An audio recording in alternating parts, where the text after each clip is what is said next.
What's up mga idol? Ano si Ke, may isa pang ibinulgar sa Hinebra pagkatapos matalo.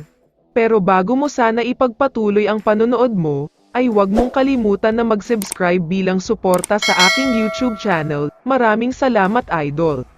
Short and quick update muna tayo sa paparating na PBA Finals. Marami kasing mga fans ang nagtatanong, kung kailan nga ba magsisimula ang finals sa pagitan ng Hinebra at TNT.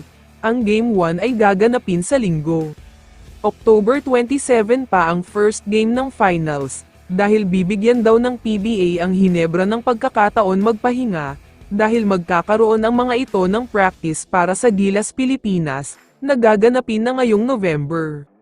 Alam naman nating lahat na karamihan sa mga players ng Gilas ay naglalaro sa Barangay Hinebra, kaya naman unfair naman daw kung magsisimula na agad ang finals, dahil maghahanda pa ang Hinebra players para sa Gilas.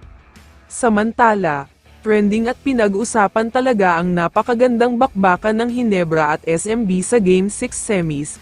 Cardiac finish nga ang nangyari dahil kakabahan ka talaga lalo na sa mga huling segundo ng laro.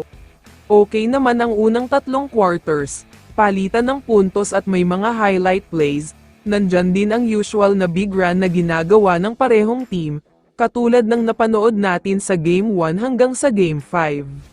Pero ang pinaka-pinag-usapan talaga dito ay ang ending, dahil lumanglang ng 3 puntos ang Hinebra, pero 2 open 4-point shot ang sinubukan ng SMB, pero hindi pumasok ang tira ni Anosike, hindi rin pumasok ang kay Cruz.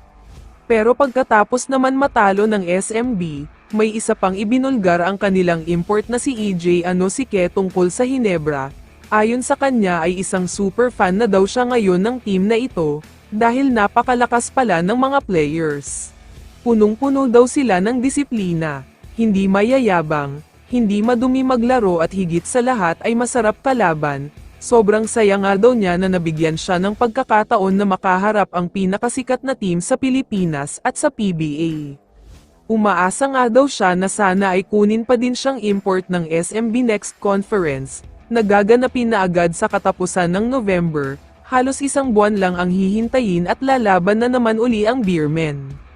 Pero sa pagkakataong ito, sila ang defending champion sa Commissioner's Cup, kaya malalaman natin kung kukunin pa nga ba nila uli si EJ Anosike, o magbabalik na ang kanilang super import na si Benny Boatwright. Kaya naman kung ikaw ang tatanungin idol, ano ang masasabi mo sa balitang ito?